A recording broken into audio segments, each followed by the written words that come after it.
दोस्तों, क्या महाराष्ट्र में महायुति में छिड़ा घमासान सीएम को लेकर आरएसएस बनाम गुजरात लॉबी आ चुका है कि जिस तरीके से इतने दिन गुजर जाने के बाद अभी भी मुख्यमंत्री के नाम पर मुहर नहीं लग सकी है। एकनाथ शिंदे के बगावती तेवर ने भारतीय जनता पार्टी को कहीं का नहीं छोड़ा है। जिस तरीके से एकनाथ शिंदे कल अचानक से मीटिंग कैंसिल करके अपने गांव की ओर रवाना हो गए, साफ तौर पर वो अपनी नाराजगी जता रहे हैं। दोस्तों, महाराष्ट्र चुनाव के नतीजे घोषित हुए 1 हफ्ते बीत चुके हैं। भाजपा अब तक मुख्यमंत्री पद के उम्मीदवार की घोषणा नहीं कर पाई है और इसी वजह से अब यह कयास लगाया जा रहा है कि एकनाथ शिंदे के बाद देवेंद्र फडणवीस का पत्ता भी बीजेपी आला कमान ने काट दिया है और देवेंद्र फडणवीस अब मुख्यमंत्री नहीं बनने वाले। चुनाव के नतीजों के बाद से ही महायुति गठबंधन में घमासान मचा हुआ है और मुख्यमंत्री पद की शपथ की तारीख बार बार बदली जा रही है, तारीख पे तारीख दी जा रही है। महायुति गठबंधन में मीटिंग्स का दौर भी जारी है। महायुति के नेताओं की मीटिंग लगातार चल रही है और मंथन भी इसी बात पर चल रहा है कि मुख्यमंत्री किसको बनाया जाए। पर नतीजों के 1 हफ्ते बाद भी भाजपा और महायुति के बीच किसी एक नाम को लेकर सहमति नहीं बन पा रही है। एक तरफ एकनाथ शिंदे हैं जो बीजेपी को आंख दिखा रहे हैं और दूसरी तरफ देवेंद्र फडणवीस पूरा जोर डालें। एकनाथ शिंदे बीजेपी पर बड़ा झटका दिया और अमित शाह से मीटिंग करने के बाद वो सीधा अपने गांव सितारा निकल गए और बीजेपी की मुश्किल बढ़ा गए। अब ये देखने वाली बात है कि एकनाथ शिंदे की नाराजगी बीजेपी को कितनी भारी पड़ने वाली है। सीएम को लेकर पूरी तरीके से पेच अभी भी फंसा हुआ है। देवेंद्र फडणवीस का पत्ता एक बार फिर से मुख्यमंत्री पद से कटता हुआ दिखाई दे रहा है। बीजेपी महाराष्ट्र में जिसे चाहे मुख्यमंत्री बना सकती है, पर इतने दिन गुजर जाने के बावजूद भी महाराष्ट्र में मुख्यमंत्री की घोषणा नहीं हो पाई है। महाराष्ट्र महायुति गठबंधन में सीएम पद को लेकर घमासान मचा हुआ है। बीजेपी और एकनाथ शिंदे आमने सामने पूरी तरीके से खड़े हो गए हैं। देवेंद्र फडणवीस के नाम की चर्चा जिस तरह से मीडिया और सोशल मीडिया पर चल रहा था और सोशल मीडिया के हवाले से तमाम खबरें आ रही थी कि बस अब देवेंद्र फडणवीस मुख्यमंत्री बनने वाले हैं, पूरी तरीके से तमाम चीजें तय हो गई हैं, लेकिन बीजेपी आला कमान अभी तक इसकी पुष्टि नहीं कर पा रही है और न ही देवेंद्र फडणवीस के नाम की घोषणा की जा रही है। तो क्या महाराष्ट्र में बीजेपी दूसरे नामों पर चर्चा करने लगी है? यह सवाल उठने लगा है। जो खबर निकलकर सामने आ रही है हम उस पर चर्चा करेंगे कि जिस तरीके से एकनाथ शिंदे ने बगावती तेवर दिखाए और देवेंद्र फडणवीस ने पूरा जोर लगाया कि मुख्यमंत्री मैं तो बनूंगा, लेकिन अब बीजेपी आला कमान में कुछ और ही नामों की चर्चा चलने लगी है। क्या जिस तरीके से एकनाथ शिंदे को मुख्यमंत्री बनाने के बाद देवेंद्र फडणवीस को डिप्टी सीएम बनाया गया था, फिर से उनका नाम सीएम पद से कट चुका है, फिर से वो डिप्टी होने जा रहे हैं या फिर और कोई जिम्मेदारी उनको मिलने जा रही है? महाराष्ट्र में बीजेपी की तरफ से कौन होगा मुख्यमंत्री?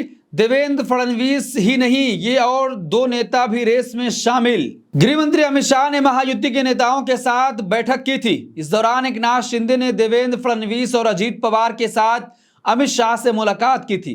रिपोर्ट के अनुसार दावा किया जा रहा है कि बैठक में इस बात के संकेत तो दिए गए कि मुख्यमंत्री भाजपा की तरफ से ही होगा, लेकिन इस बात का खुलासा नहीं किया गया कि आखिर मुख्यमंत्री कौन बनेगा। आखिर प्रचंड बहुमत होने के बाद भी महाराष्ट्र में भाजपा सीएम क्यों नहीं तय कर पा रही है? एकनाथ शिंदे तो पहले ही प्रेस कॉन्फ्रेंस करके ये बात कह चुके हैं कि बीजेपी आला कमान जिसे चाहे मुख्यमंत्री बना सकता है, मैं उसमें रोड़ा नहीं बनूंगा। फिर बीजेपी आखिर क्यों देवेंद्र फडणवीस के नाम पर मुहर नहीं लगा पा रही है? बीजेपी आला कमान को आखिर क्या डर सता रहा है जिसके कारण वो देवेंद्र फडणवीस के नाम पर सहमति नहीं बना पा रही है? क्या महाराष्ट्र का जातीय समीकरण देवेंद्र फडणवीस के राजनीतिक समीकरण पर भारी पड़ रहा है और इसी वजह से फडणवीस का नाम आगे नहीं बढ़ाया जा रहा है? सूत्रों के हवाले से जो खबर निकलकर सामने आ रही है, अब यह खबर है कि 1 दिसंबर को महाराष्ट्र में बीजेपी के विधायक दल की मीटिंग बुलाई गई है और कहा जा रहा है कि इस मीटिंग में विधायक दल का नेता भी चुना जाएगा। पर राजनीतिक विश्लेषकों के अनुसार बीजेपी महाराष्ट्र में ओबीसी या मराठा सीएम बनाने की तैयारी कर रही है और यह चर्चा भी इस मीटिंग का हिस्सा है।